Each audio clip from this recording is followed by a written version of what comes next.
Alrighty folks, welcome to 460 again. Sorry about the noise, got the tractor running, got the air compressor going on a tire. Just doing a little pre-check here. Going down, looking at the, making sure I don't have any guards bent up like that one right there. I need to bend that one down.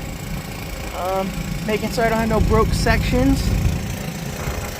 You know, if you do your maintenance and you make sure nothing's rubbing as hard as it can be, less chance of starting fires. And it's that time of year where a person really has to be careful on that. So yeah, just going over, looking the machine over. I only got about 3 hours on it last night, so I don't have to, not gonna worry about greasing or nothing, because I did that last night before I started. In my last video, you all can see it was getting dark, so I only put a couple hours on the machine. And yeah, you can see we got, this wasn't what I put down last night, this was the day before. What I put down last night was kind of over on the hillside. We're gonna go over there and finish that off. There's probably only about 3.5, 4 hours left on that field, and then we're gonna go on to the next one. This field over here, well, where's that spot? That field right in there, we're not touching it. That'll be our stockpile feed, and where we feed again this winter. The ones that have been following my channel know that I fed across that 40 acres last winter, and I only made it about halfway. So this next winter, we got about 400 acres of hay we're going to be on-rolling on it. And instead of having the sheep in nets, what I think I'm going to do is I'm going to graze it down best I can with them until the snow really starts flying. And then I'm just going to have them on that 40 acres.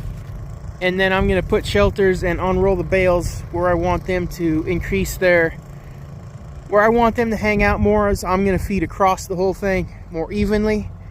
And they won't really have much reason to be running around where they're not getting the fresh feed, right? So it shouldn't hurt that ground none that way, and it'll help spread out the manure. And it'll make the winter a little bit easier on us, not having to try to move nettings in the middle of winter time. So, but as soon as I'm done haying here, we're starting fencing on certain pieces of ground. See, what we want to do is expand the best ground we have to begin with. Now, in saying that, that's not really the best ground we had to begin with, but since we've already been messing with it, it has improved it to where it almost is. So might as well just finish that section that we're on, excuse me, and probably we won't feed on it again in the winter of 26. So they'll be on here this winter, Christmas, and then into 25, and then that next winter they won't be back on there. We might graze it in the growing season or do something like that, but they won't be wintered back on that. And that's what we want to do, is we want to keep moving the areas of where we are holding the animals so that it improves the ground, right? Like last fall, where you see these bales out here, that's where we grazed them last fall, and that grass in that ground really filled in between. It really filled in, so there's lots growing in that, and we cut that high, as high as the machine can cut. We cut that high up, and my brother said we got 68 bales off of that, and that was like somewhere around 55 acres. It's not a field, it's just kind of what when we went to plant it, we just broke up ground and planted it kind of weird, because that's where it was clay hill and there was more weeds and stuff in there that we didn't want to get spreading around. So that's just how it happened. I regret not having the money to do it in a square to where I could say it's a square, because if you had an aerial view, it's like a dog leg kind of. So I don't have exact acreage on that one, but that grass is really filling in nice. The machine holding up good. I did have some problems Saturday, I had problems that these hoses actually got down and into a tire when I was turning. Ripped off this one line all the way back. But we got that fixed and good to go now. So I need to go ahead and grab my bar and pull that one guard down and be on my way. Alrighty folks, well, hopped out of the swather here for a little bit because got called to a grass fire, but made it halfway there, and luckily the fire department's had it all out, so got returned back to the house. Came up here to check on the ewes. It's good to get the fires out before you even get there. It's nice. So as you can kind of tell, the sheep are a little warm today,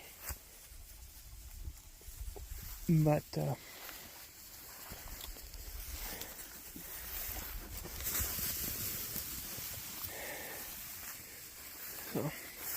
got them back in poly here.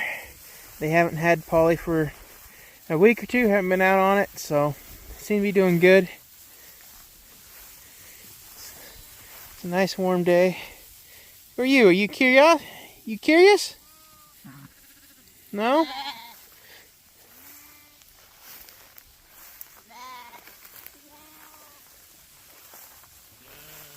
But anyway, the fire was put out before we got there, thankfully. That they got the fire put out in a timely manner so it didn't get too big. The smoke, it made it look like it was getting fairly big on them. So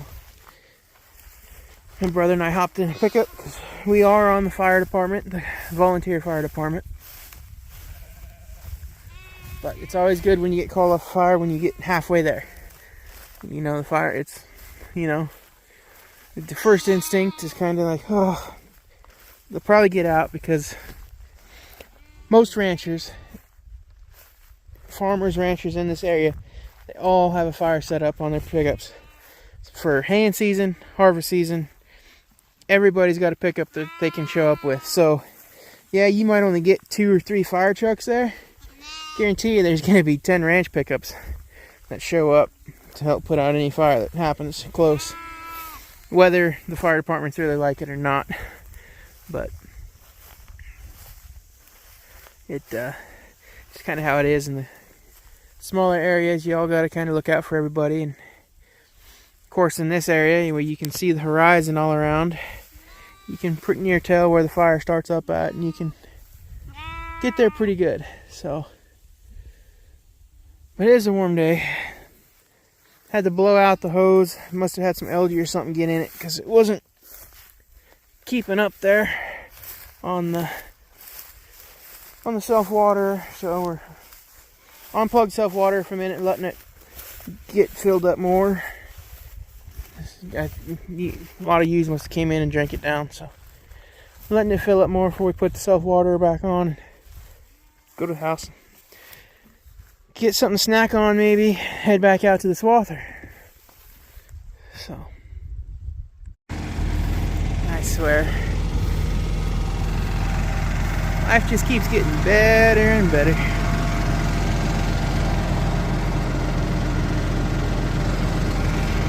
One problem with swing tongues is, on occasion, you get very unlucky and have a rock go through your back window.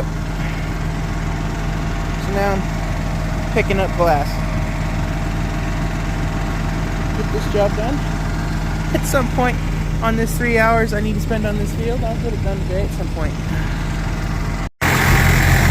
Alrighty folks, well, sweeped up the glass that gonna hurt anything out in the field.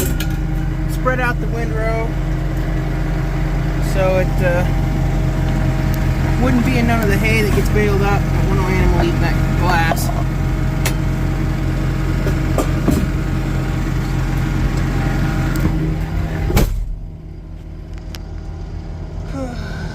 What a mess.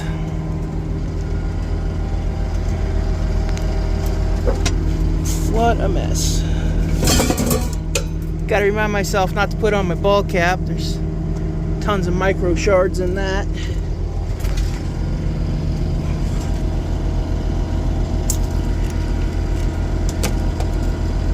All last year, thousands and thousands of acres didn't have it happen. I can't put 500 up on my own place. You want to know the kicker? I had a protection screen that we was in the process of building in the shop, just never got to it. Ain't life how that goes. Let's finish this field, shall we? Yeah, folks, looks like it's a day for fires. Nope. Focusing on the windshield. Alright. That's a fire right out there. Neighbor's only a couple miles away. I gotta get to the truck. I called the house, just right over there. Let them know they have a fire, so you see, I'm a ways away from the truck at the moment. I can't just drive over there and hop on. So.